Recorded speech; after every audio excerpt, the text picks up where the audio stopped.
Listen to this. This is the tape I found downstairs. Monster kids are the product of the movies they weren't supposed to watch as kids. They're not horrified or offended by the dismemberment of a female ingenue. Monster kids pull the wings off flies and giggle low in the corner. Monster kids like to drink and talk shit. Monster kids will be the bright, new future of a dying world.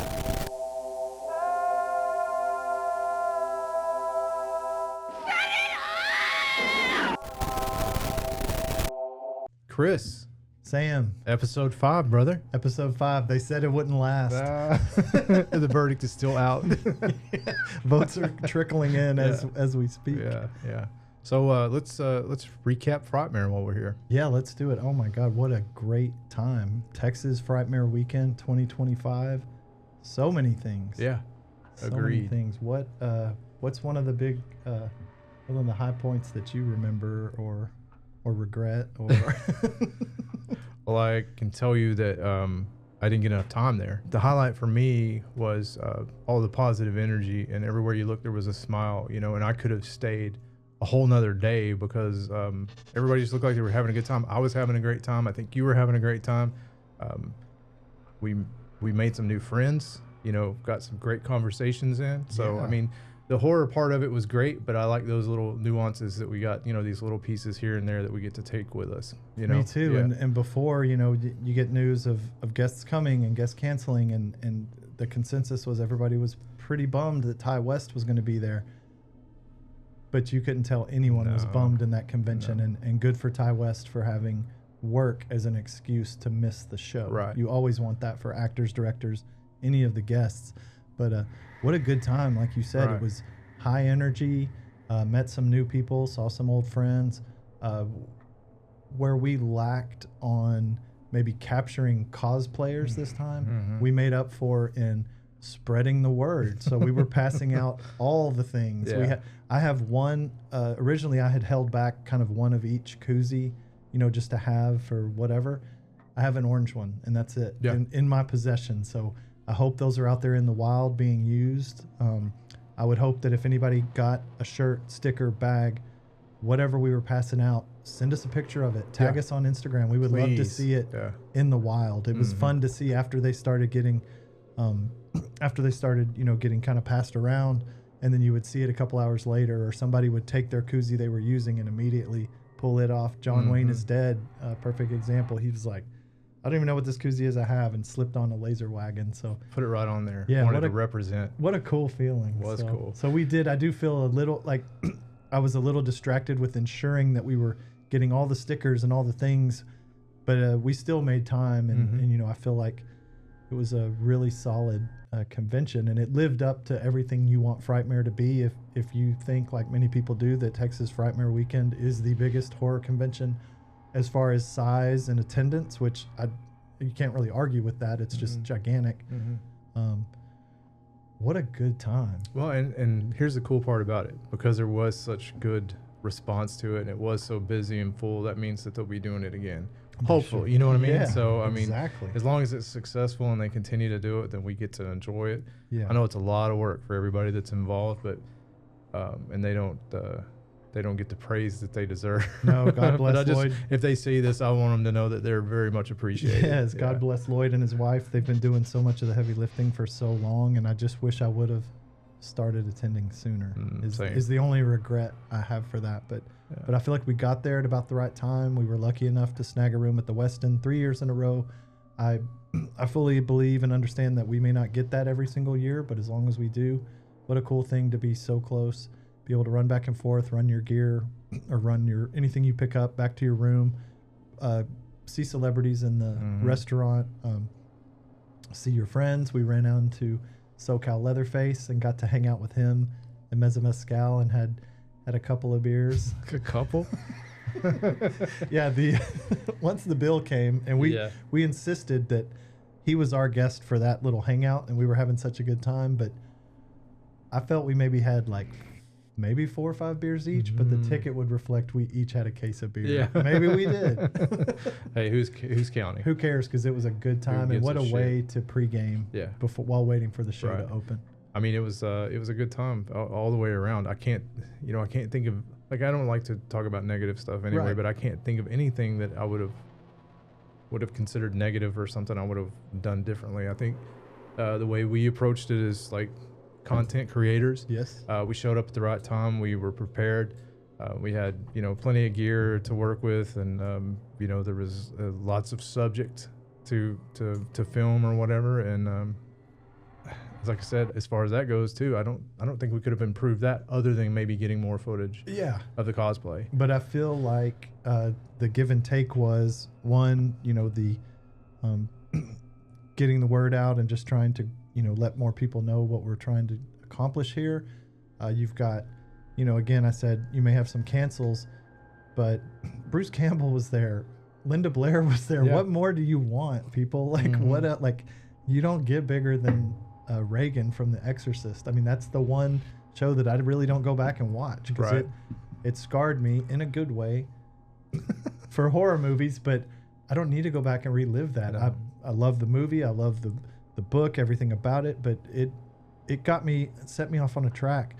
But that's not one I can just watch over and over. Right. But how cool that Linda Blair was in the building Yeah. all weekend. And how cool that she was donating everything to her, Animal Rescue Yes, Foundation. so great. That makes Yeah. me want to almost just drop Yeah. some money in or give online and don't get a picture and don't Right. get an interaction. Just Yeah. know how great for someone to take their celebrity and their fame and help, the helpless, the Mhm. animals that don't have a voice. So Yeah. good for her, for sure. But walking in the door, we did have a objective, and it was to get one of the 500 Trick or Treat Studios exclusive Don't Mess with Texas Leatherface in its own cool packaging. And as a former packaging engineer, they crushed it, knocked it out of the park. It's the same figure that you can get from Trick or Treat, but the packaging is different, what sets it apart. And there was limited to 500, so we immediately beelined to the Trick or Treat booth and got a little nervous at first because we were not VIP, so we know at least 300 people got in before us, probably more. But not all 300 people went to go get that. Some people don't care about it. Some people don't know about it. So when we rolled up on the booth and they were like, yeah, like, Yeah. Leatherface. Okay. So they were kind of slow dripping them, Mhm. like build that anticipation, and which was cool.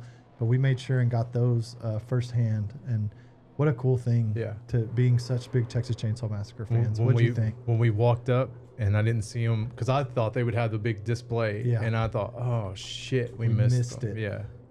And wow, I was relieved when they said, oh, yeah. And he reached over in the box and pulled them Yeah. out. I did want a poster. And I don't know if they had any left or if you had to ask for them or whatever, but I was so excited to get that guy that I just I forgot totally about the poster. I did too. I Yeah. know they said it was limited to 100, but again, I don't know if they just rolled through them or if they were kind of keeping it low key. But man, that was definitely a highlight to be able to walk away with one of those figures because you can't get that again. Yeah. And I know I had some things that I kind of, we always budget as we do for these conventions, and I had a certain amount of money budgeted for getting a Dana DiLorenzo signature, and some other things I had planned on getting. Well, some of the things that I didn't get, I found myself a little extra money left over. So, Friday I got a Texas Chainsaw Massacre Don't Mess with Texas Leatherface, and Saturday I got a Texas Chainsaw Massacre Trick or Treat exclusive Don't Mess with Texas Leatherface.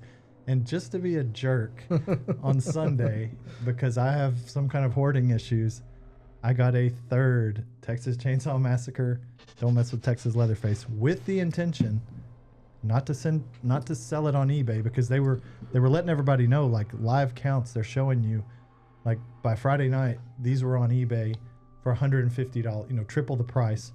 Well, that's cool, but it's cooler to have the figure in your hand. Yeah. And so I got 3. I got an extra one with a certain intention of sending it to somebody that I will leave as a secret, just to build some fake anticipation. But I've sent one of these to another content creator, and I'm waiting. It's going to be a few weeks before they receive that, but I can't wait to see their reaction. They know it's coming, Yeah. they haven't seen it. This is somebody that can't just be in Texas all the time, so I thought that made it a little bit more special. Oh, yeah. So how far can I get this figure away from Dallas, Texas was Right. kind of my goal. So I can't wait to see. I hope they are excited. I hope they enjoy it. They know it's coming. They are excited, other than they will not have it for another 3 or 4 weeks. So it's going over some water. it's going over some water. Okay. Might be across the pond. It might be in California waiting for someone across the pond. Oh yeah. Who knows? But it's cool, kind of cool, and I think most of the people that know, if you're watching this, you definitely know who this is, and it's just a fun thing to say, hey, I appreciate your channel. Here's something cool that I hope you don't have, and they assured me they did not have it. So, Well, I think that's pretty cool of you. yeah, I mean, thank you. So now I got 2, but I'm still not putting it on eBay. No, and that's crazy, man, because they did. They were. I mean, you can look it up now. Yeah. They were showing us immediately that those things were on there for $100 to $150. Yeah, instantly you could Yeah. make your money back. Like Yeah. I could have bought 3, sold 1, and been up. But Right. that I don't know. I've done that before, and it's not really about that anymore. Like Yeah. if I'm buying something horror related, I'm not buying it to flip Right, it. I right. want my signatures autographed. I want personalized. I know a lot of people.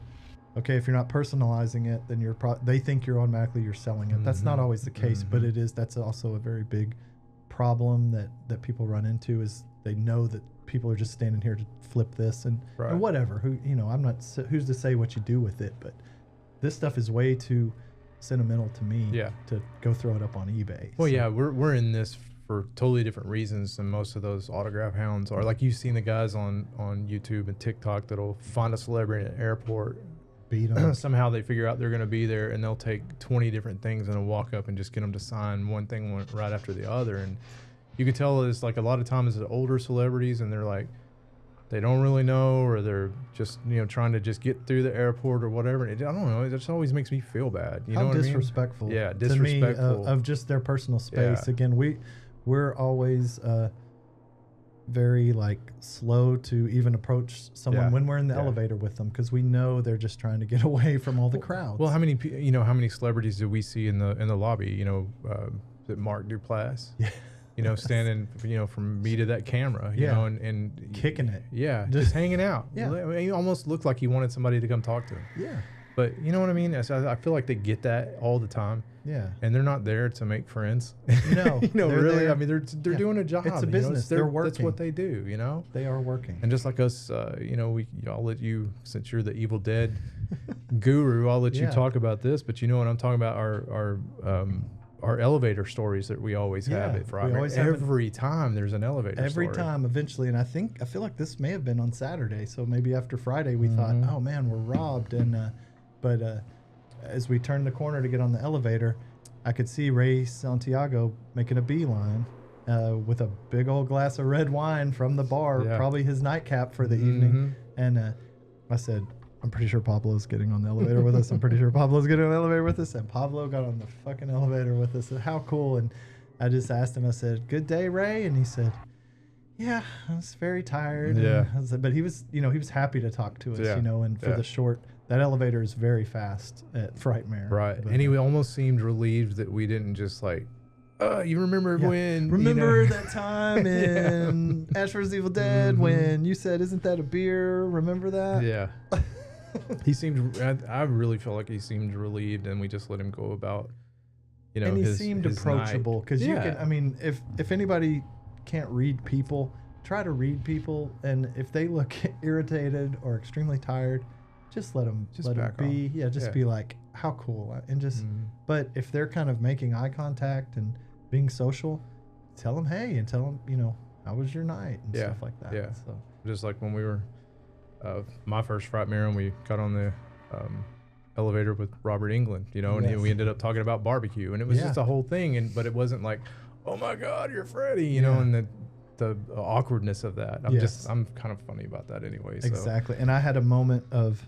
It wasn't a moment of clarity. It was a moment of weakness, because you could tell Robert wanted to fill the space about barbecue, Mhm. so no one would ask anything about, autograph. Remember when you Yeah. had razors for hands? Remember when you were the alien on V? Whatever. Yeah. Like he's just, please don't talk to me. And we kept going and going and going, and I was like, do I say Mr. England? Do I say Freddie? And I just go like very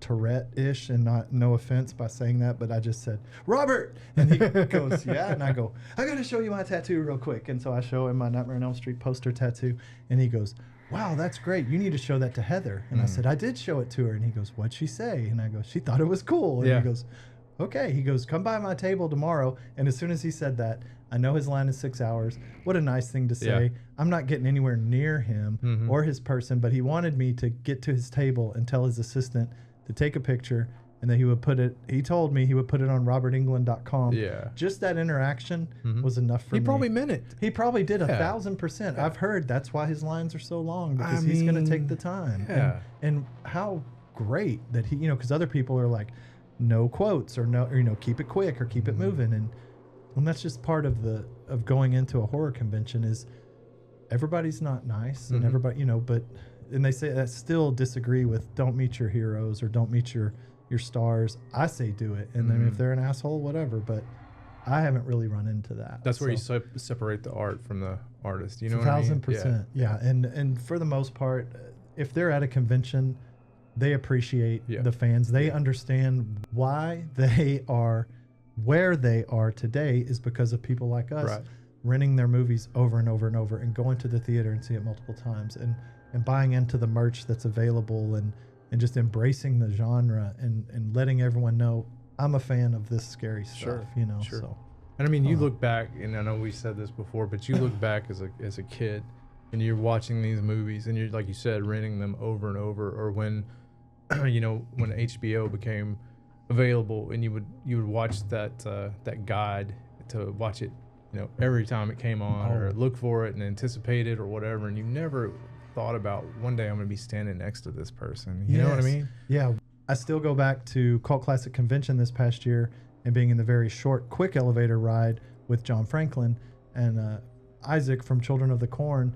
And when I first watched Children of the Corn and was freaked out by Isaac and Malachi and the rest of the kids and the community, never in a million years did I think I'm going to be riding an elevator with John Franklin, and 30 minutes later, I'm going to be in a convention ballroom eating Pizza Hut with him out of a box, and slamming Michelob Ultras. Yeah, so right next to him. Right next to him, and listening to him just talk about his weekend and talk about stuff like this. And people ask me all the time, and different strokes, right? But why are you so into this? And I'm not going to go into like all the background, but getting to see these actors now today and reliving moments from the first time we saw these movies and how they affected us, it keeps me young, at least up here and in here. Yeah. Maybe not by outward appearance, but it keeps me young because so impressionable at the age where we started watching this stuff and grew a love for it, and not just it's scary and creepy. It's the production. Like we leaned into, we didn't know that early on, but we're loving it for the camera angles and the lighting and the anticipation and the jump scares and the music and all the things that make it a horror movie, which, as we always hear, usually horror movies, especially in the 80s, was, well, we don't really have a budget for a big movie. Horror was always considered cheap. So these people are doing everything they can, like using all the creative stops. And it just so happens that it was horror movies. And thank God, I'm glad. So. Right. And I mean, that to me gives them some more legitimacy. 1,000%. You know what I mean? Because they were, it was bare knuckled, like this may work or it may not, and I'm gonna make this effect look as real as I can. Right. You know what I mean? Yeah. Like it wasn't, computer generated or huge budgets where people had, millions of dollars to work with on a certain effect or whatever. So I don't know. There's just something to be said about that salt of the earth kind of person that would take on a task like that, like the crew from Chainsaw. That's just, absolutely.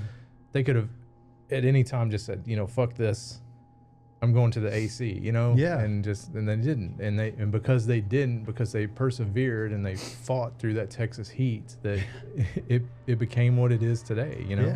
And just because you said Texas heat, I just want to get your honest opinion on. We stopped off. I kind of dragged you by, but we stopped off at a Texas Chainsaw Massacre filming location that is probably the least known about, visited, whatever. But everything we've read from Tim Harden and TexasChainsawMassacre.net is the slaughterhouse, and it's maybe 20 seconds on the scene, and it's them rolling by in the van, and they say the slaughterhouse, but it's really just a cattle yard. You don't ever see anything, but all the research and everything that I've seen other people visit, this is the place. We've lined up the highway signs and everything, and pretty cool, right? I mean, just to...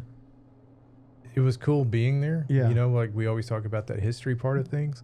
It was really cool being there. But what I was most impressed by in Texas, there's places like that everywhere. All and for over. whatever reason, they saw something that stood out to them in that spot, and they Yeah. had to go back to it. I mean, they're in Austin, and I mean, for people that don't understand, you know, Austin is probably about 2.5 hours to close to 3 hours, depending on traffic, to that spot. You Yeah, know, in they could have Hillsboro. done, you know, 50 different places in between there that they Yeah. wouldn't have had to gone that far for it, you know? Yeah. But they were like, nope, this has got to be the place, and this is where we're going.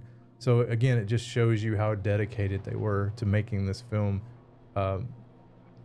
what they saw in their mind to start with. You Yeah. know, like they had to do it this way. And you know? that's I've done. It was an early filming location video that the audio is terrible, so I would say if you go watch it, just turn the closed captions on. I was fighting wind, and I was on a motorcycle, and I left my mic, but I had to go visit it, and I still want to ask Jerry and Pam, like all the people that are still around that were on that scene, like, did y'all really? I mean, and I'm not saying I don't believe it, because we've basically lined it up, but it's like, what was the thinking behind you're gonna drive from Austin, Texas to Hillsboro, Texas for 20 seconds of footage, picking up the hitchhiker, Yeah. and when you pick up the hitchhiker, when the camera cuts and when like the door opens or you see him, you know, flagging him down, that's in Hutto. So I mean, that's a long stretch of road we drove down. Couldn't they have shot that there? I mean, Right, who right. knows the conditions or why? But it just, to me, that's interesting. Well, yeah, exactly. Because really, all in that scene, all you see is the van and some pipe fence. Yeah, close-ups of cows that you Yeah. could get anywhere because it's so close. Yeah, on them. and I mean, that would have been no problem to get anywhere. Yeah. And again, the pipe fence. How many miles and miles of pipe fence between Austin and Dallas? You know what I Yeah. mean? It's just And maybe, like, I don't know, I was thinking about it when we were there, and I was like, maybe they had special permission from, Yeah. it's either called H&H or Hofbrauer Cattle Yard. Like, there's a whole history. Again, I'd love to plug Tim Harden, TexasChainsawMassacre.net, for all the Chainsaw Massacre filming location. Like, he's had this information up since the early 2000s. He was doing it before anybody else. That's how I found the sister house in Georgetown, which I recommend everybody go by that if you cannot get out to Kingsland to the main house. It's an orthodontist or it's a oral surgeon, but it's the same exact house, you know. It's really cool to stand out in front of it, even if it has a dental sign or stuff like that. yeah. I mean, because you know, Yeah, that's But what so that happened was there. that was a memory that I had almost forgot on our way up. And, Yeah. And then one other thing I remember from Frightmare was and we've talked about this previously, but the Johnny costume was kind of retired. It was kind of a one and done, just to do it and say we did it. And then my buddy Lance said, please bring that to Cult Classic. I said, for you, yes, Lance. And I brought it to Cult Classic. Lance's plans fell through. He couldn't make it. So I said, okay, are you going to Frightmare? He said, I'll be there. So I said, one more time for Lance. And got my picture with Lance. But more importantly, it seems like the movie has been out longer now. Yeah. More people have been exposed to it, good or bad. And way better reception this time than in Houston. I think I walked around before 15 minutes before anybody even knew what this was. Everybody's like, who the fuck is this? What is that? You're at the wrong... Is this one of those made up cosplays? Is this a firefighters What are convention? you doing? It was really cool to see the fans come up and not just say cool costume, but then we start a dialogue about what they loved about the movie and horror cinema and creativity and people that are artistic. Like, really cool. Like, it felt great. And I was able to, again, we met up with SoCal Leatherface, who is I'll say old hat he's a pro, like he's a professional cosplayer. He knows what he's doing. While everyone else is in the atrium, he's posted up in the back away from all the other cosplayers right by the celebrities, Mm-hmm. heavy traffic. Mm-hmm. And we were just walking around trying to get people going. So smart. Yeah, we were trying to just Yeah. get footage of people going, the fuck? Mhm. And we got some of that. But Yeah. once I ran into SoCal, then we got some team up photos, and people were like, oh, cool mashup. You Yeah. know, my Bloody Valentine and In a Violent Nature. Right. So it was really fun. And again, I see the draw and why people enjoy cosplay, to bring smiles to so many. These people get so excited. So much interaction. Yeah, You know? so much excitement. And then I think my favorite, I had two convention goers that came up and just told me why they love In a Violent Nature, and gave us a little bit of, you know, like thoughtful conversations on this movie. But then I think the lady that came up and said, "Can I do a yoga pose?" And I'm like, yes, you can. Yes, and why didn't I please. think of Yeah, that? So yeah. so I had her, you know, she did a little yoga thing, and we got a really great shot, and that was just so fun for me. Right, But right. but it was hot, and tried to get out of that as quick as I could. Yeah, but you did have a lot of people that came up and they wanted to tell you about it, and they wanted to talk about the movie, and I know you're sweating in there or whatever, but because we had the foresight to, you know, mic you up, we got a lot of that conversation on film and audio. So it's kind of cool to go back and listen to other people's thoughts on a movie that we both liked a lot. you Yes, know? we did, and we're gonna take those little clips. They're not long, but we're gonna make a convention chatter clip from that, just a short 8 to 10 minute thing showing that Johnny interaction, and people talking about why they love it. You know, like we said, I think on the very first podcast here, we said we're not gonna waste your time telling you about stuff that we hate, Yeah. but we will waste your time telling you about stuff we love. I'm here for it. Yes. 100,000%. Absolutely. You know? So yeah, we like we always do. We try to go over the top and get too much stuff, and hopefully get some cool stuff about it. And a lot of it's for the people that couldn't make the convention. Like, that's another reason we do this. Why do you do this? Well, I used to enjoy seeing footage from conventions I couldn't make it to, and I still enjoy that. So we're trying to provide an insight to people that maybe couldn't make it, or maybe missed Saturday but went Sunday. And so we went all out, and we were double mic'd up, and we were able to capture, like you said, those conversations. So just fun, trying to do things a little bit different. We ran into a couple of content creators that we follow. Oh, yeah. That was insane. Phantasma House. I know, again, if you're watching this, you know who Phantasma House is. And they were hilarious. We ran into them on Sunday. Such great people. So cool. So fun.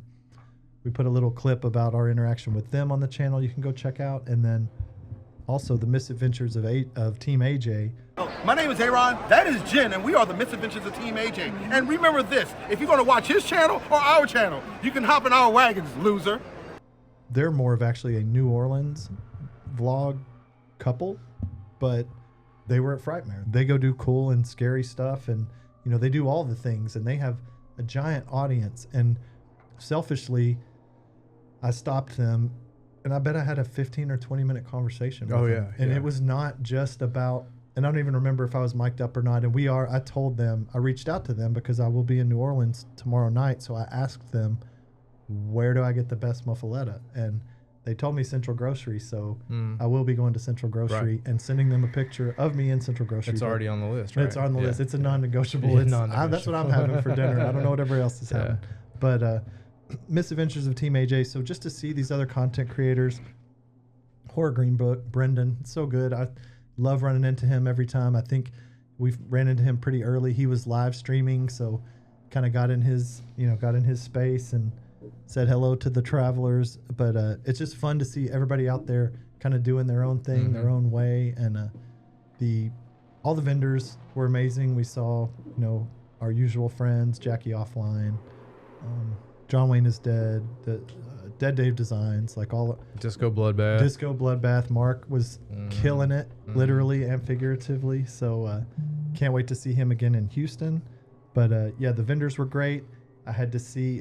It's might as well be anytime Chris says Dana DiLorenzo take a drink on any of these videos. But Dana's there. I'm gonna see her because she's cool, funny, and she's cool. And had to make sure she remembered me when, I don't know if I was just like still starstruck, but I said, yeah, remember I saw you in Burbank? And she goes, you were dressed up as Chet. And I go, She goes, no. And I go, oh, yeah, I was. And she said, see, you don't even remember. So Right. she all the people that runs through her line.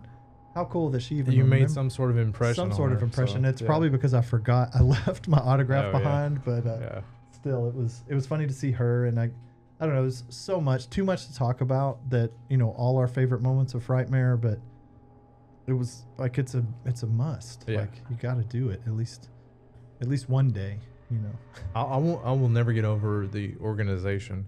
I don't know what it's like behind the scenes. It may be a total nightmare, but the show seems organized. All the people that volunteer, all the people that are working that weekend are always so nice, and want to be Yes. helpful. friendly. Yeah. I don't know. I just think it's one of the best shows I've attend, and I Yeah. don't get to do as many as you do, but I mean, that one to me is always one I look forward to every year. And volunteers, I just have to say shout out to Bon, shout out to James Sackett, Yeah. and all the other volunteers. But we end the day and we're beat from walking around and doing all the things. But imagine the volunteers, because you're not just standing, you're fielding questions, you're dealing with Assholes. maybe assholes. Oh, no, maybe to it. 100% there's Yes. assholes there. A lot of people not wearing deodorant. Mhm. Like, we all get to deal with that, but they almost should put that like in a VIP bag or in when you get your wristband. Yeah. you A get little travel size deodorant. yeah, just a little something. Come on, people. Can't be that hard. No, not at all. And but yeah, I guess that was Texas Frightmare. Yeah. I mean, most part we may have left some things out, but that's why we make the video walkthroughs, and just it's always a good time. There's no way to. It would take us 2 hours to sit here and just talk about everything we did. A good time was had by all. By all. I hope. So yeah, we can't do it all, but you have to remember the entire time there are film screenings going on late into the night. Mhm. There's panels constantly going on, so you really have to divide and conquer and decide. I like that you have to decide what's important to you that trip. Mhm. Like, maybe it is panels this time, or there's one panel I can't stand in that person's line, or maybe I don't have the cash to pay for a photo op combo. They get up to $80-$100. So, but I can sit in a panel and listen to them, remember and tell stories from the set. Talk about what I think is cool. Like that's the thing That's worth so yeah, much more, really. yeah. I mean, go get you a front row at a Q&A of an actor or a film that you loved, and you will get more out of that. And that's Right. included with the price of admission. So always remember your panels and your film screenings. But I was gonna again, we're bringing it back to Chainsaw like we Got always to. do. That's what we do here. Yeah. So the idea of going to those screenings like you're talking about, like when we saw the 50th anniversary screening in Austin of Texas Chainsaw Massacre, like I will never forget about that. Like that's No. one of my favorite of my however many years I have on this earth. That's going to be one of my favorite memories. Memories you know what I mean? forever. Yeah. And it would cost you $13.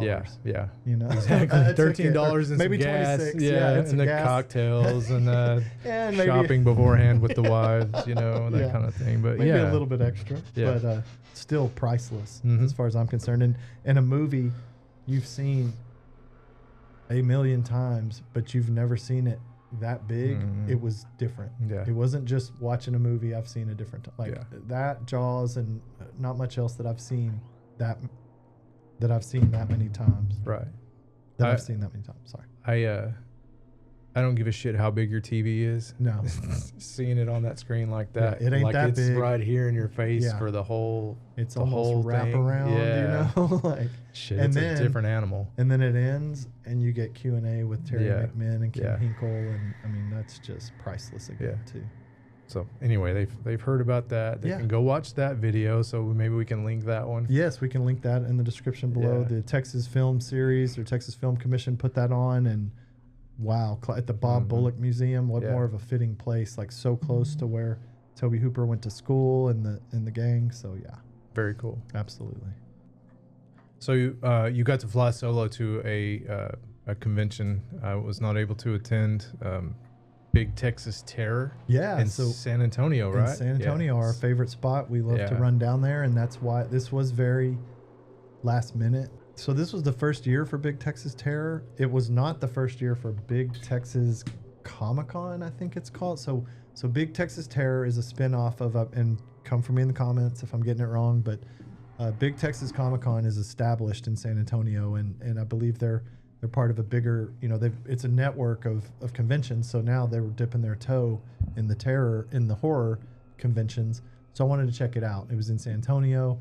It was a Saturday Sunday show, which that always to me that says training wheels. Like, and then, again, that's not an offense. It's just if you're not doing Friday, Saturday, Sunday, then you're testing something, or you're expecting a low audience, and not that there's a lot of hours on Fridays usually, but still 5 to 9, 5 to 10, like a lot of stuff happens between then. So if it would have happened on Friday, I wouldn't have been to be there. That's another thing. So just the stars aligned, ran down to Texas, ran down to San Antonio super early, Saturday morning, got there. The main draw was Ted Raimi. So Ted Raimi is one of the signatures that I've got to get in that book before I shuffle loose the mortal coil. And when I saw that Ted Raimi was going to be there and Dana DiLorenzo was going to be there, take a drink. Okay.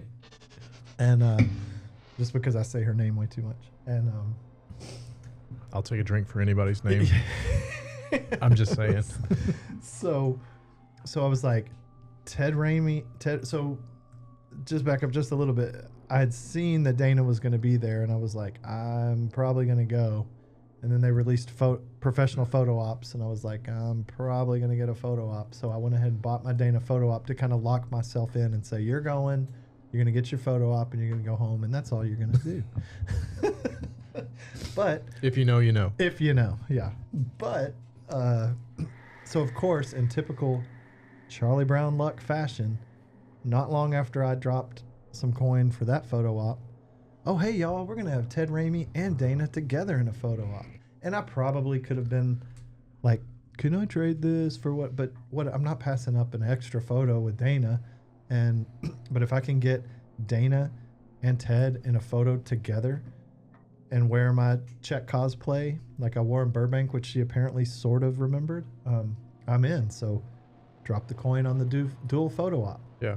Travel down to San Antonio, get in the door, and I mentioned to someone, I believe it was Paul with Paul's Real Wheels, he had the Delta there, and it looked so great, and he was getting a lot of good people coming and asking him about the car and stuff, and I said something, I was like, yeah, I'm going to get my photo with Ted and Dana, and he was like, the fuck you are? He canceled last minute. And I said, well, fuck. Yeah. So I was, that was like literally, I just walked in the door and found out this information, and I preach on here, you're still gonna have a good time. Yeah.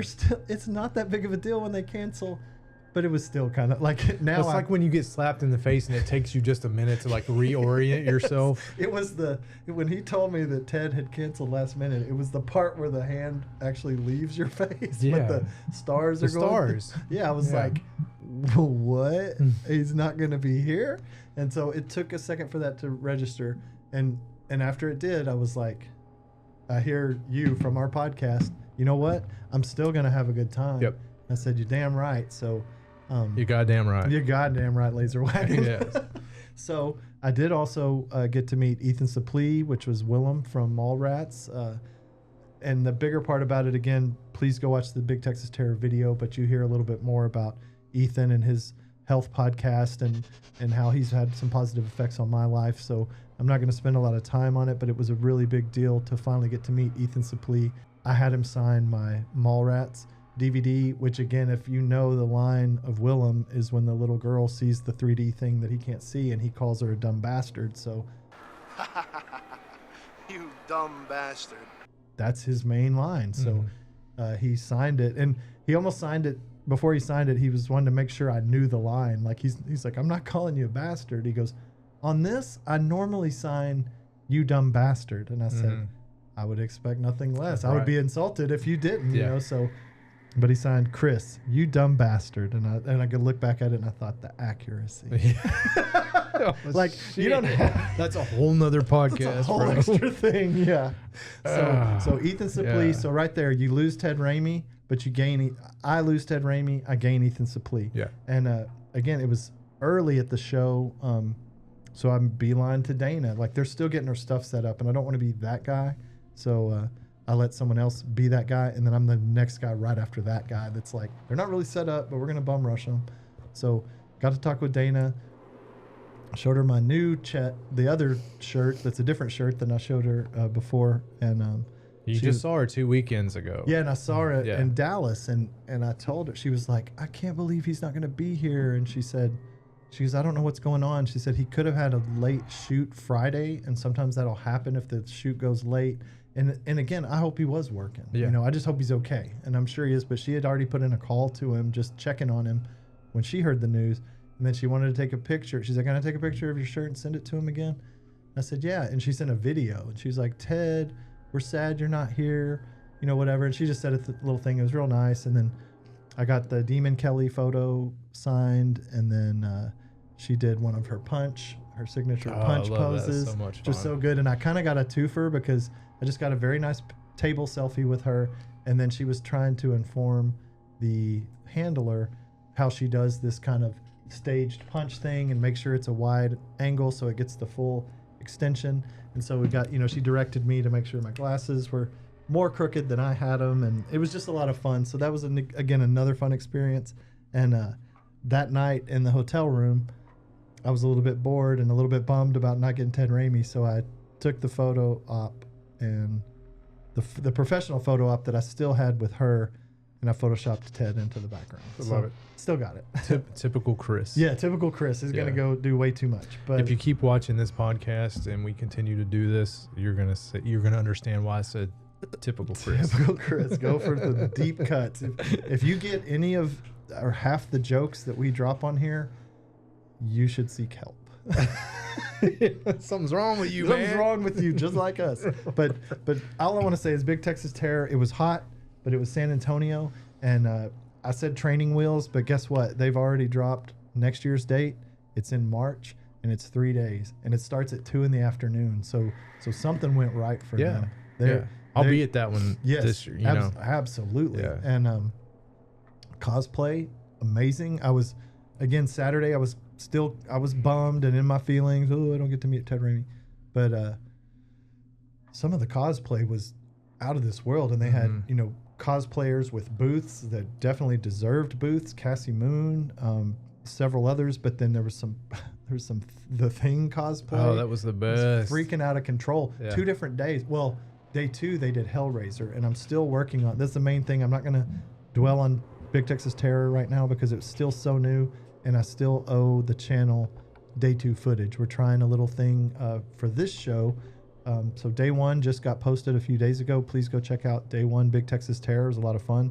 I promise you Big Texas Terror day 2 video will be even better. We're going to have some convention chatter. Ran into a guy that runs a podcast network that I just bend his ear a little bit about what that's all about, and try to get some advice, and so we can, you know, get our podcast even better than we feel like it's already going. And then it was just a lot of good conversations. I met a new vendor, and I'm going to have a little bit of her conversation, and she's a vendor that normally goes to pop culture conventions, superhero conventions, Comic-Cons. So a lot of her work is usually superhero heavy, but she heard about this. She's near the area, and her mom's a big horror fan. So I'm hoping after the conversation we had on Sunday, it sounded like she had a good experience, and that they're going to start getting into the horror circuit as well. Right. Yeah. Obviously, somebody told their mom about it. Somebody told their mom about it, so as you all should. But Big Texas Terror, go next year, first weekend in March. San Antonio Riverwalk. I mean, what's not to like? Right. So yeah, that's kind of catches us up on current conventions. I'm looking at Oklahoma City Horror and Pop Culture in a few weeks, and then we've got Houston Horror Film Fest, which in August. is you got to go. I love that show. It's so much fun. Man. Tony and Justin, they have it down, and every year it gets bigger and better, badder. Yeah. They keep adding guests. They're still adding guests. Right. It's amazing. So Like, I don't know where they're going to put everybody. I don't either, you but know? we got our rooms. So Yeah. that's the best thing. All I care about when we get to Houston for that show is that corner booth Yes. with old fashions. Just Stop by. Come on, gives us the old fashions all night. Yes. Please swing by if we're set Yeah. up. Come have a have an old fashioned with us, or just come tell us who you're there to meet. I hope we see Chris from Alternate Endings there. We usually see him. That's a time we get to see him. So it's a lot of fun hanging out. I know they're doing the Talk Scary to Me Live podcast. I did that it was the first ever Talk Scary to Me Live podcast Scout and Danielle did in Houston, and it was a really good time. I don't know if my budget is allowing for the tickets this year, but if you have the means and you can get the VIP, you get in early, you get extra photos with them. They were dressed in lingerie last time, I'm just saying.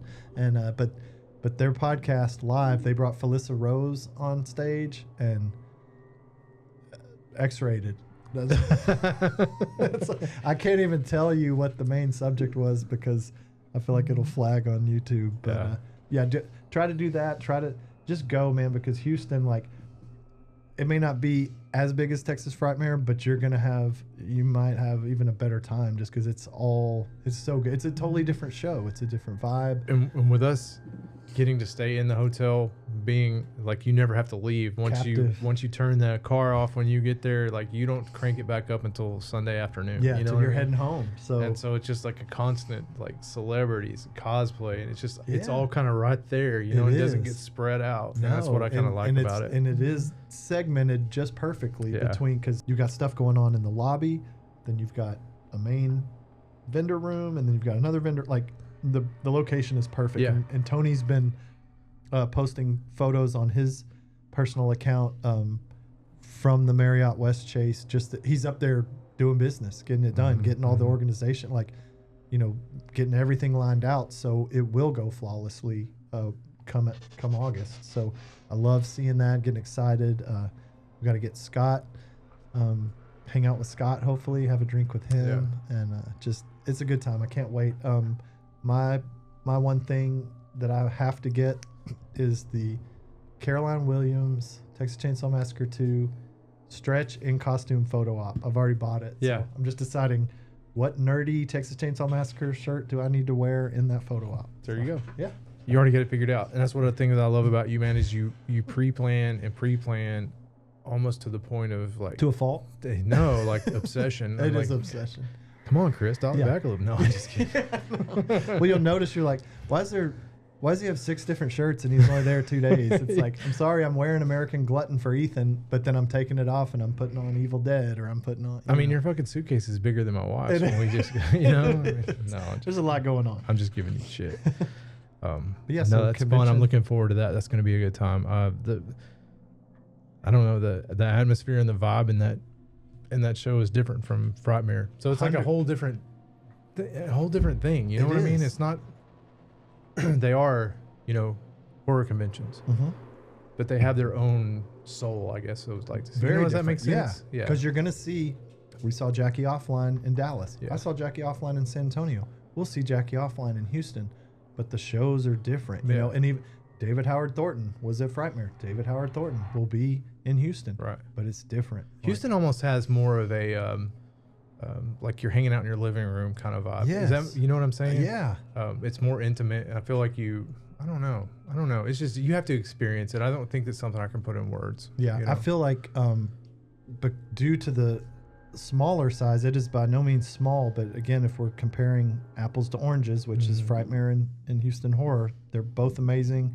There's one doesn't win anything. No. But the cosplayers, it seemed like, you know, that's where we rolled out the Johnny, and you followed around and got some cool footage, and we were trying to kind of give it that same POV as the movie. Everybody was so approachable and so it's just easier to get more of that, you know, it's just more condensed, I guess. Sort of interaction with people that you know. Yeah, and you see them more often. It's not like, I passed that person once and I never saw him again.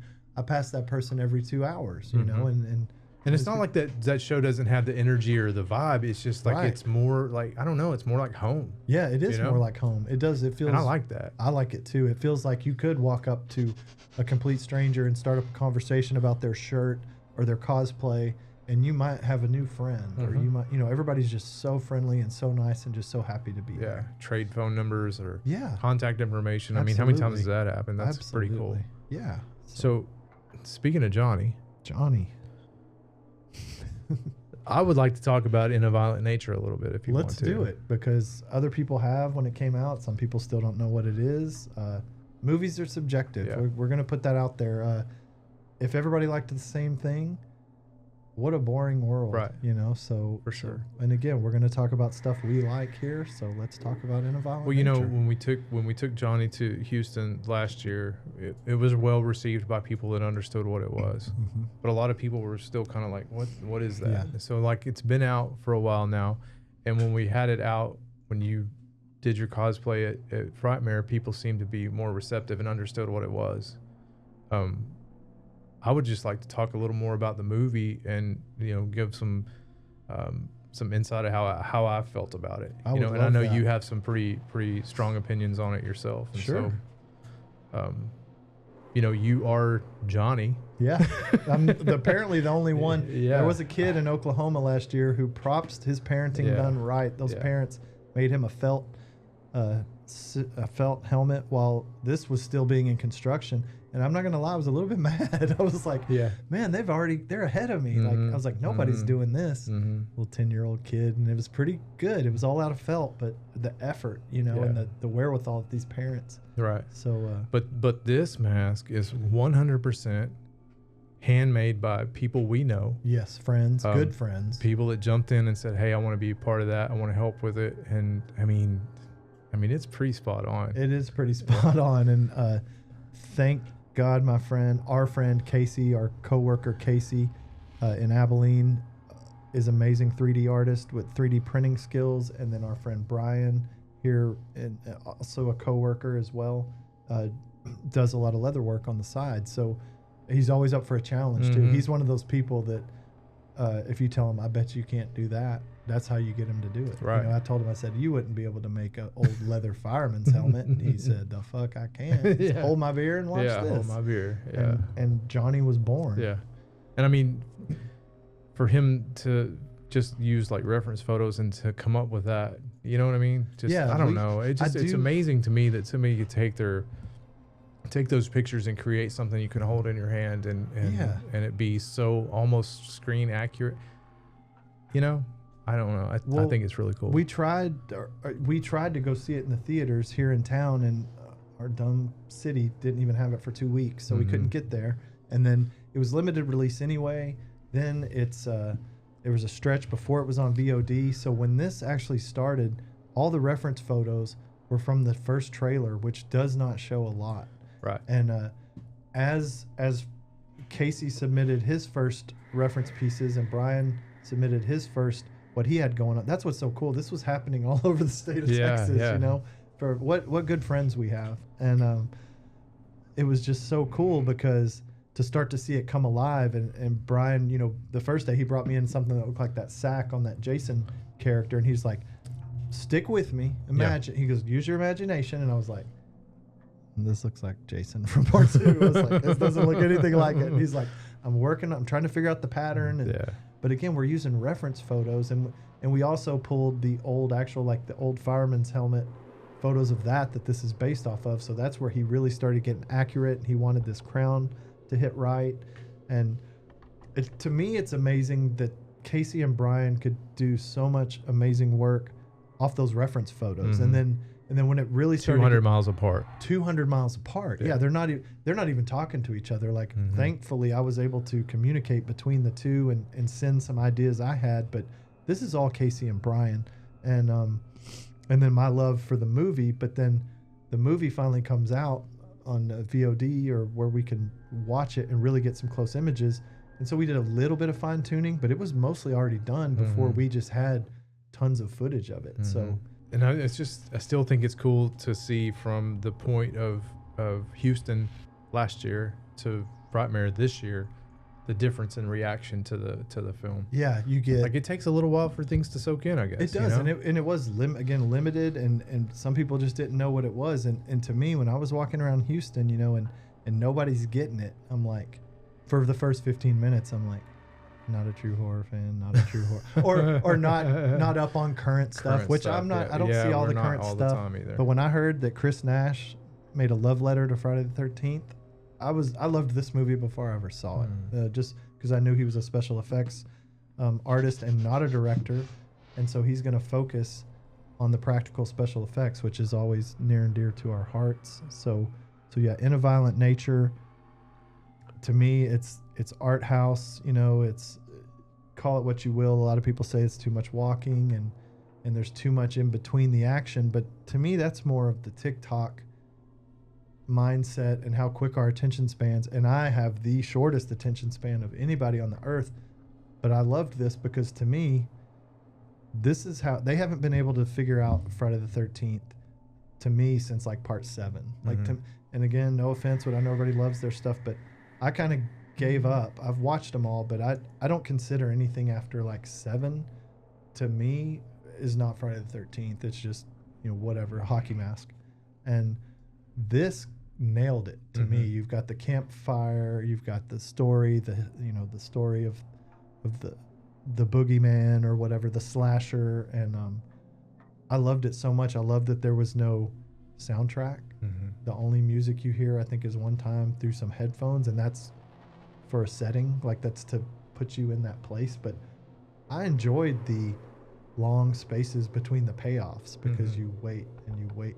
But another thing we kind of talked about is it's not, a lot of people say, well, it's the perspective of the killer, but it's really more the perspective of the forest, wouldn't you say? Like the setting. An observer. Yeah, you're almost a like you hear the term "fly on the wall" so often. That's what it is. Very much to me, that was kind of like what you were just watching this all kind of unfold in a quiet little way. Yeah. You know, over here to yourself, just kind of like like you're there's like, I almost can't like a control dream. it. You know, Yeah, I can't like when you're in a control what's dream and you happening. can't do anything about what's going on. Yeah. It's kind of like that. Yeah, you know? because you'll be over here, then you're over here, then you're part of the. Yeah. So I enjoyed that. I think it's a really fun watch. I know it's not for everybody, Right. and that's okay. Like, again, like I said, if everybody liked it, but In a Violent Nature to me, they're making a sequel, so somebody likes it. Somebody dug it. And I jokingly made 2 posts 2 days in a row, and I'm sure people were like, oh, please, God, don't let him stick with this. But I was like, day 1 of me posting pictures of my Johnny cosplay until some Texas horror promoter gets Rye Barrett and Lauren Marie Taylor down to Texas at a convention. Come on, people, let's do it. And then I did day 2. And then I was like, I'm not really going to do that. But what a miss if... please Tony or please Lloyd, they're doing other conventions, so I know, you know, whoever their promoters are, like, please get Lauren Marie Taylor and Rye Barrett down here to Texas just because I want to meet them. I would stand in line for that. I You would know too. how I am. Like Yes. I like some of it, but I'm not, you know, I don't do a whole lot of line standing. Yeah. But I would do that. Yeah. You know. And again, I'd say it's a lot. So to me, it's the closest thing I've seen to Friday the 13th, or the feeling of when I was watching Friday the 13th on VHS in the 80s. We talked about the 4:3 aspect ratio. Yeah. I mean, this guy knows what the fuck he's doing. Yeah. Like he's not trying to make it widescreen or CinemaScope or 2.35, whatever. Like he's like, when he grew up watching horror movies, they were 4:3 aspect ratio for a square, stupid, This big. is what it wooden- looked like, man. That's what it looked like. Yeah. You didn't get all this unless you went to the movies and saw Ben-Hur or Star Wars or something that was meant to be shot 70 millimeter. So I think it's great. I love that. I love the lore, like between, you know, they mess with his mom's locket, and that's kind of what brings him. And we talked about the slow.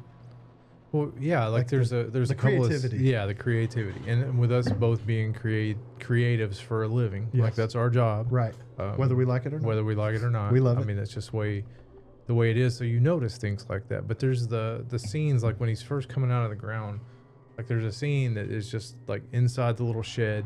Yes. And there's a pipe that runs through the frame, and it hangs there for so way long. And you're like, what is that? What is going on? Is my TV Yeah, buffering? I thought it froze. Yeah. My Wi-Fi sucks. Yeah, exactly. And so I thought, but then I got to watch it again. I thought they're wanting to establish this shot, but they also want you to hear what's happening. Yeah.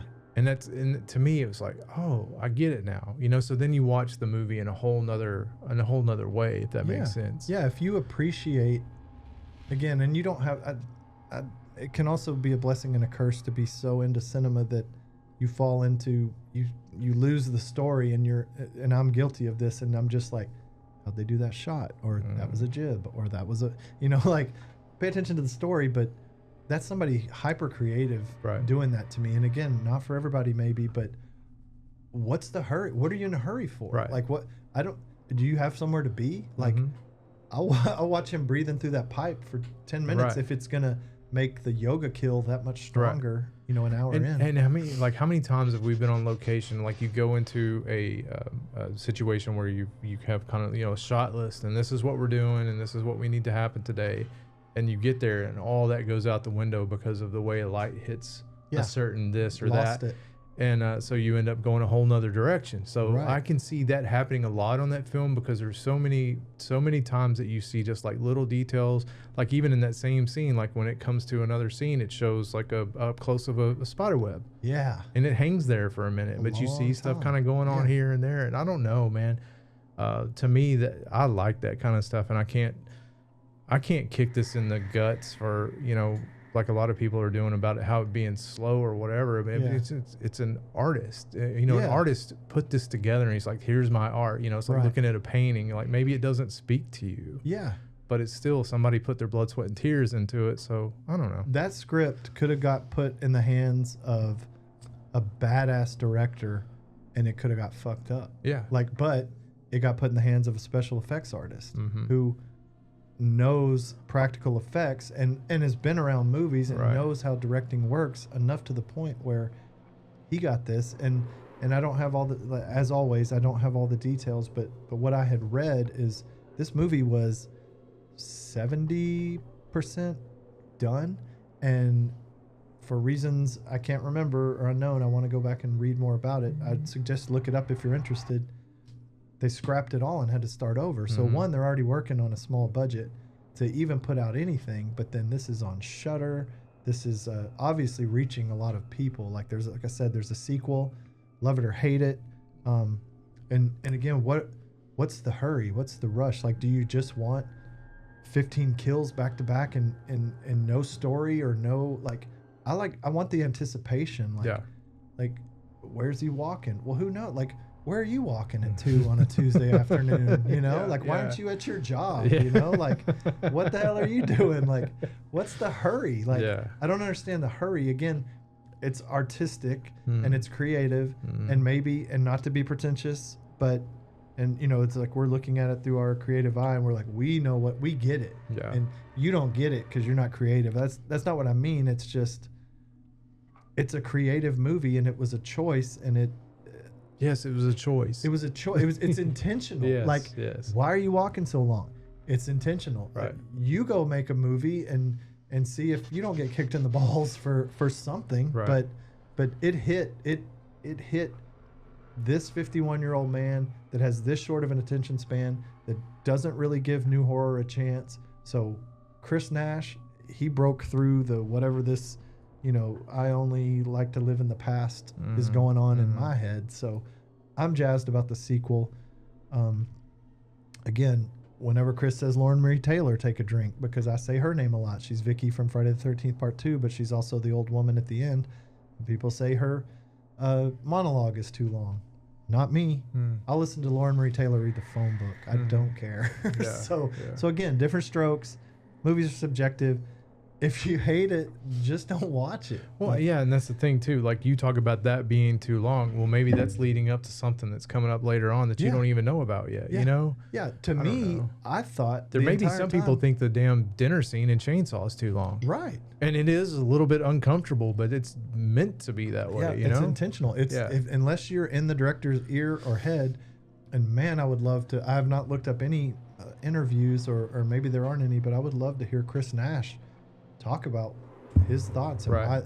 how he came about it and what happened. And that's why I want Rye Barrett down here, and I just want to hear the stories, like, because to me it was so different and how refreshing, like, to not be the same thing, and then come in and kills and characters that aren't even fleshed out or whatever, and it's just kill to kill, spider crab walk and sped up film and jump scares, jump scare, and and it's like, really, like, and if that's what you want to see, that's what you want to Yeah, see, yeah, but that's yeah. not what this is. Yeah. This is somebody We- trying something different. We just want to make sure that everybody understands. We love those movies too. We're We not do. kicking anything in the No. balls as far as those kind of movies are concerned. But this one to me just felt out more of an art house kind of feel to it.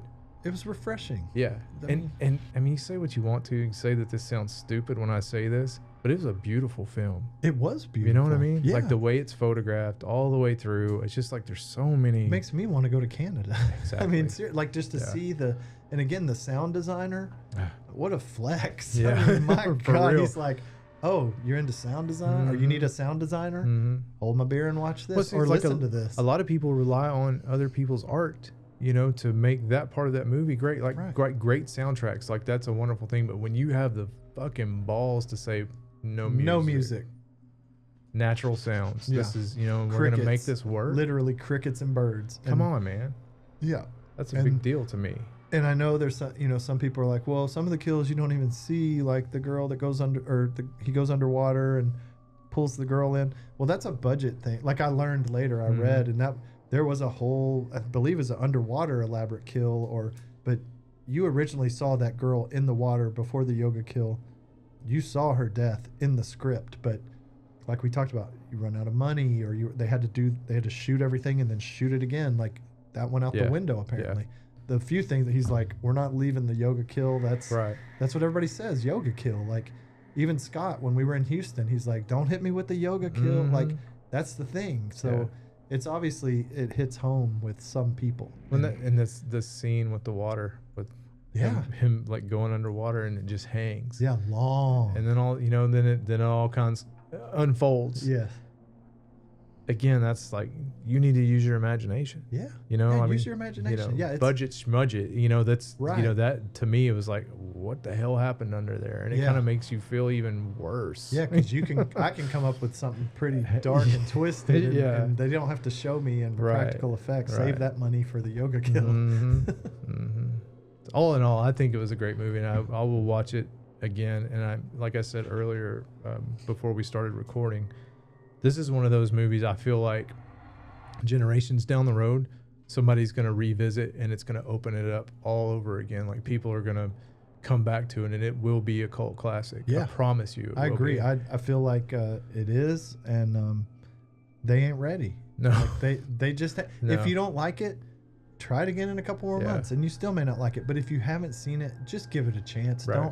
Don't do like I do with some movies, and if one person shits all over it, then I'm like, well, I'm not watching Right. it. Like, please give this one if you made it this far into the podcast, Yeah. please watch this movie, Yeah. and then in the comments tell us what all you hate about it. I don't Right. care. Like, Yeah. just give it a chance, because I feel like there's a sequel coming out. I feel like the sequel, like you said, is going to build on something. Mhm. They didn't just have Lauren Marie Taylor talk for 15 minutes. I thought she was going to turn and kill this girl. I did 'cause this too. girl I did thought, too. I was like, it was this is his mom. finally or I'm something. rescued. I don't Yeah, know. she's like, I'm saved, It's and a we're like, long we know how this goes. long lost aunt or some Yeah, shit. yeah. Oh. She's like, Johnny. Mm. But yeah, I mean, it could, like you said, turn into something else. It's like those movies that you think it ended, but that's actually the middle. Mhm. Like that's the middle of the story. Yeah. Who even knows? And the unmasking, again, if you're not sure about Chris Nash's practical makeup effects skills, watch it to the unmasking, Mhm. because it's fucking gross. Yeah. His face is so, It's so gross. fucked. Yeah. I mean, and it's all practical effects. Practical, man. That's all makeup. I think that's cool. Yeah, think that's a cool. good time. So Not to discredit people that do CGI. I'm not No. doing that at all. Please don't think that. It's just No. that when you do it with your hands on somebody in real time, like before you record it, before you film it, yeah, to me that just means something a little different. yeah, and there's things you can't replicate in CGI with practical, and there's things you can never create in Yeah. practical that you can do in CGI. The experts can do in Yeah. a quick. Takes a long time, but there's a place for all of those things. Like there's no reason to ditch practical effects just because it was the old way. Right. Like just I don't know. They both have their place. They do both have Yeah, their place. yeah. So this is a movie we love, or I love. Sam thankfully watched it. Yeah. And I think liked it too. Oh, I did, man. I'm into it. This is different. Yeah, You know, it's yeah. different and refreshing. And to me, intentionally a love letter to Friday the 13th. So that took me back to 1985 or 6, watching VHSs that I had no business watching, but Mhm. loved and scare myself. And and it's a slasher. It's why Joe Bob and Darcy showed it as the old slasher, new slasher. Right. So Yeah. it's a new slasher. I think it's gonna be one of my top 20 movies. I think. Absolutely. I mean, I'm just saying. Yeah. I enjoyed it. I went into it with an open mind and I settled into it. I didn't wasn't trying to rush it. I was just like, I'm just gonna let this unfold and I'm gonna if you got somewhere to be, it. don't watch it. Yeah. Wait till you got a whole afternoon and just give it a chance. That's all it's we're one of saying. those movies that after it's over with, you have to process it. Yeah, you do have some thinking about. Yeah. We even watched a reaction video, and the content creator was like, "Okay, Yeah. like there was like that's kind of how Yeah. you feel. It's almost like I need to think about this for a minute. And that's what I think the movie was intended to do. I think so too. Any movie that if there's one that it just ends and you go, well, I liked it or I didn't like it, and that you don't have anything to think about, I feel like maybe it missed something or you missed something. But the ones that make you think and like why and this and that, like just it's something different. So. Yeah. So speaking of new horror, I was not able to join you on this, but you just checked out 28 Years Later. So I wanted to kind of get your spoiler-free review or insight. Yeah. I won't spoil it for anybody. Because we're gonna go back and watch it. Yeah, I'm gonna come back. We're gonna go watch it again. That says a lot right there. Like, Yeah. I'll go sit through You're it again. into it, yeah. I think I said in a couple of other podcasts before that this was one of those movies I will have to see in the theater. And it did not disappoint. Again, I don't want to talk too much about it because I don't want to give anything away for anybody that hasn't seen it yet. But if you like the franchise, forget about it because it's nothing like anything that you're thinking. You know what I Cool. mean? That right there is. Yeah. I mean, I love the franchise, but Right. that's Me got too. me wanting to go like as soon as we shut these cameras. Right. But there's so much. We talked about In a Violent Nature being a beautiful film. Yes. This is the same way. Like Love the location, the way it's photographed, the actors. I really like to see a movie where the actor acts with their eyes, with their face. Like they don't have to say anything, but Yeah. you can see it here. And there's so much of that in that movie. And I've never become emotional at a zombie movie. And it's not really zombies, but you know what I'm Right. saying? Just for people to relate. Yeah. I've never been emotional at a movie, but I had a lump in my throat through parts of this film, and that spoke to me, and it made me want to know more about it, and like I'm on board for the sequel. So, from what I understand, they were filming the second part while they were filming the first, so it's supposed to release in January. I love when they do Yeah. that. So you don't have to wait Right. 3 more Right. years.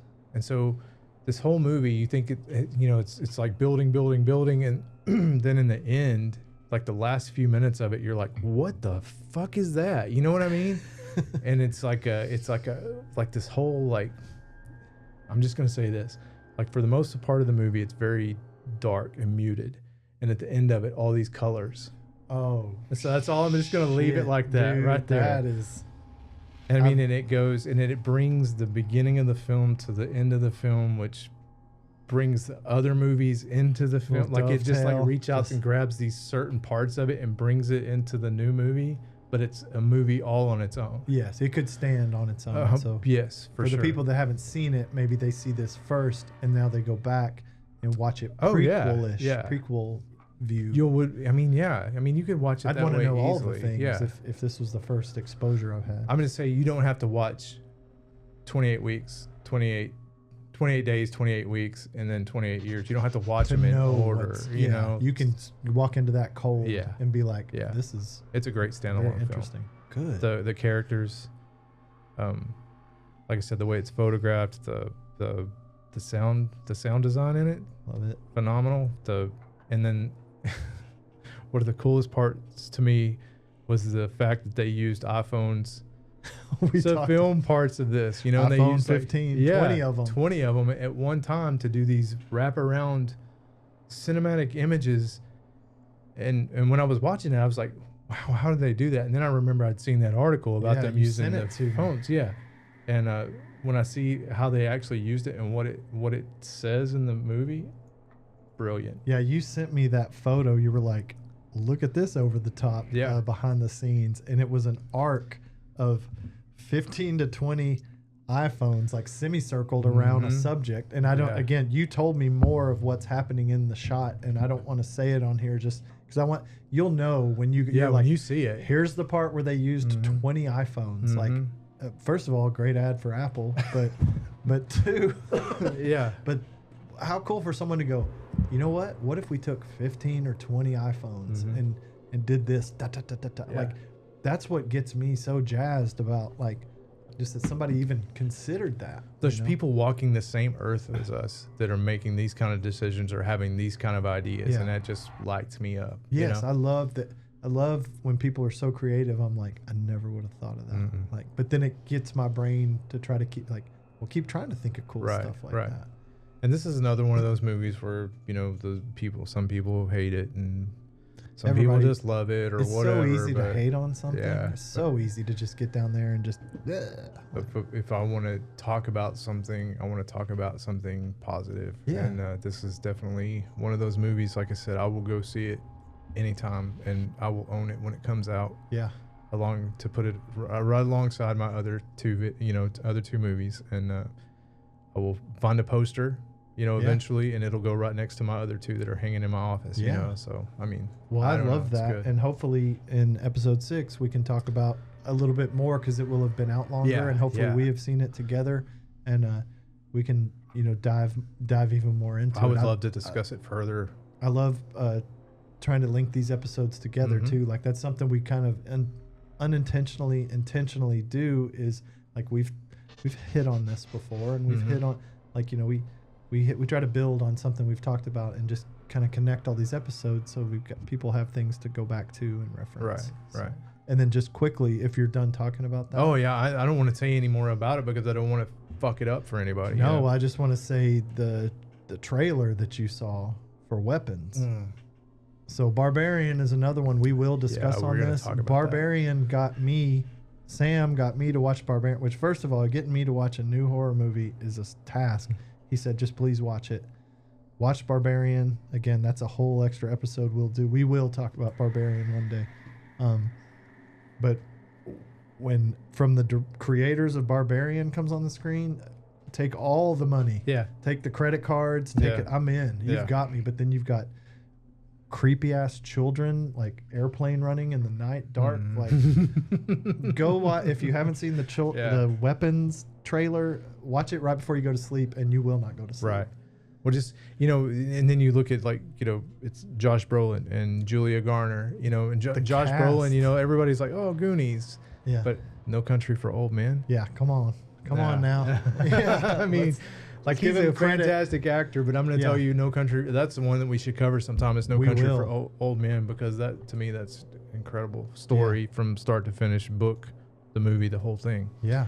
But to have those two A-list actors that I admire so much in a horror movie, Oh my God. Yeah, It I'm pretty signed me excited. up. Yeah. Like, yeah, Barbarian, anything there. And supposedly there's a single player Barbarian video game in the works that has been, we heard about it over a year ago, and I haven't heard anything since. I hope that's still the case. I would love to play a single player Barbarian. So go watch Barbarian if you haven't seen it. Go watch 28 Years Later. Go watch In a Violent Nature. That's your homework. Yeah, homework know. until next episode. Yeah.